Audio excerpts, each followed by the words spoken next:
The forest was alive, breathing in sync with the crawling fog that covered the ground, suffocating and cold. Gnarled branches twisted overhead, casting skeletal shadows that danced in the dim light. Sarah tightened her grip on the flashlight, its weak beam flickering, barely piercing the oppressive darkness. Every rustle in the underbrush seemed to draw closer, and the whispers of the wind carried secrets too ominous to decipher. Her friends, Mark, Lisa, Jake and Mia, huddled nervously behind her, their bravado fading. They'd come for a thrill, but Sarah felt something heavier, a silent warning that the Hollow Asylum was no mere haunted building. It was a grave for the forsaken, a prison for the forgotten. Are you sure about this? Mia whispered, her voice trembling. It's just an old building. The legends they'd heard about the asylum, the brutal treatments, the patients' disappearances had crawled into her mind, scratching at her resolve.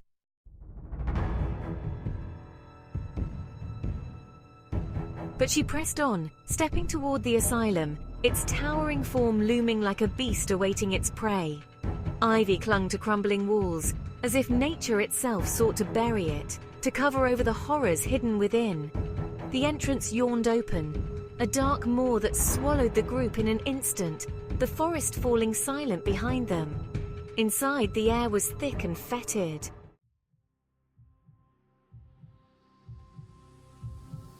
Sarah's flashlight illuminated peeling paint and shattered glass, fragments of lives once lived. A broken doll, a wheelchair, walls adorned with murals that felt disturbingly alive. Look at this! Jake called out, picking up a cracked porcelain doll. Its painted smile split by jagged lines seemed to mock him. Before anyone could respond, a gust of wind slammed a door shut with a bone-jarring crash, and the sound reverberated through the halls, sending shivers through the group. Stick together, Sarah urged, trying to hide her own fear. As they ventured deeper, the asylum's silence felt wrong. Too heavy, too alive. Shadows seemed to stretch and pulse around them, reacting to their presence. The air grew colder, carrying an unnerving scent of antiseptic and rot.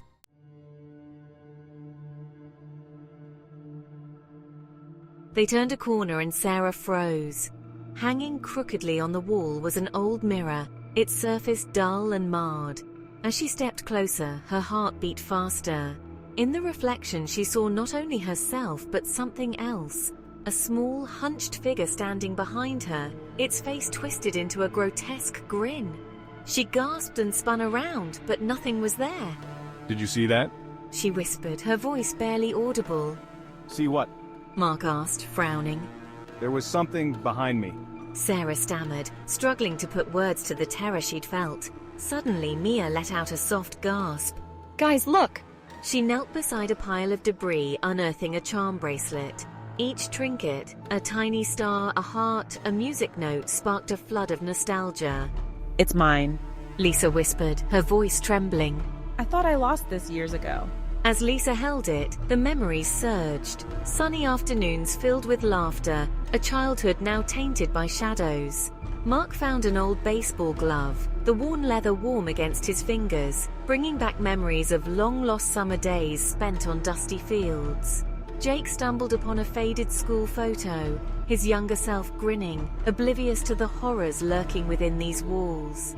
Mia clutched a stuffed animal, a toy she thought she'd lost, its fabric still smelling faintly of home. Sarah felt a chill as she pieced it all together.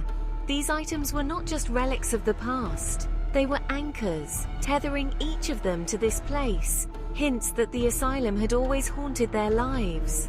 Her mother's words echoed in her mind, stories of the shadows that laugh in the night, cautionary tales wrapped in bedtime stories.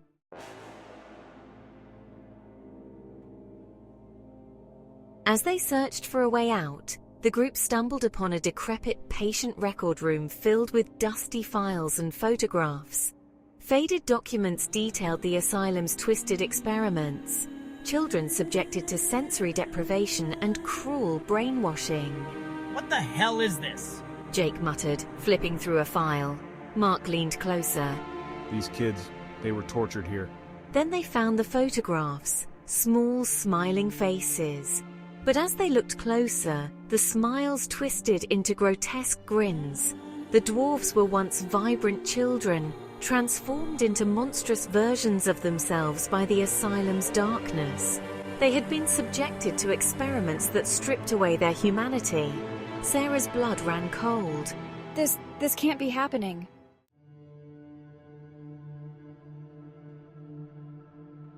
Continuing deeper into the asylum, they encountered more mirrors, each one a portal, reflecting not just their current selves but memories from the past. When Sarah looked into one, she saw her mother as a child, innocent and laughing, but the scene twisted as the reflection shifted, revealing her mother in chains, tortured by the asylum's staff.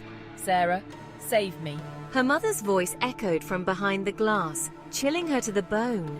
Every time they looked into a mirror, they were drawn deeper into its grasp, forced to confront the truth of their connections to the asylum. Each reflection showed distorted images of themselves screaming, trapped behind the glass, urging them to look deeper, promising salvation yet threatening to consume their souls. The asylum's walls began to close in around them, breathing in sync with their rising fear. Familiar hallways twisted into mazes, doors vanished behind them, and the air grew heavier, thicker, suffocating. Where are we? Mark shouted, panic rising in his voice. Keep moving!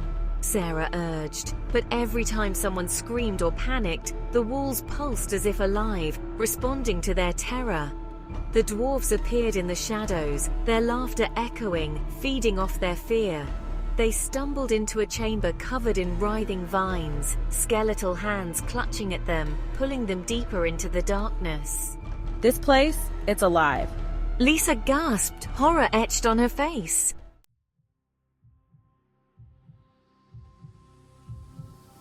Just when Sarah thought they might escape, she found herself face to face with her mother's spirit, caught between worlds. Her mother's eyes were hollow, filled with years of rage and despair. Sarah, your birth bound you to this place. To sever the bond, you must choose. Choose what? Sarah asked, fear twisting in her gut. To stay here, to become the guardian of the dwarfs and free your friends, or to leave and condemn them to a fate worse than death. The asylum will haunt them, drive them to madness. The dwarfs smiled, their twisted voices chanting. Choose, choose, choose. Sarah's heart raced as she faced the asylum's malevolence, its whispers curling around her mind. Could she leave her friends to suffer, to carry the darkness back with them? In that moment, clarity washed over her. She could feel the weight of her lineage, the burden of her mother's pain. As she looked into the eyes of her friends, she knew what she had to do. I choose. She began, voice trembling, but before she could finish, the asylum trembled around her, walls closing in, shadows pressing closer.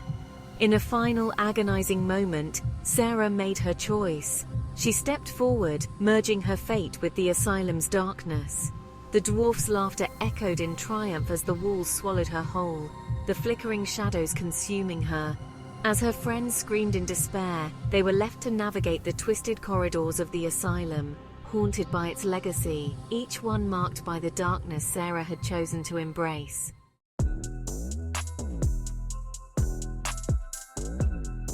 In the silence that followed, the asylum stood tall, its laughter echoing through the empty halls, a chilling reminder that Hollow Asylum's legacy of terror would live on forever.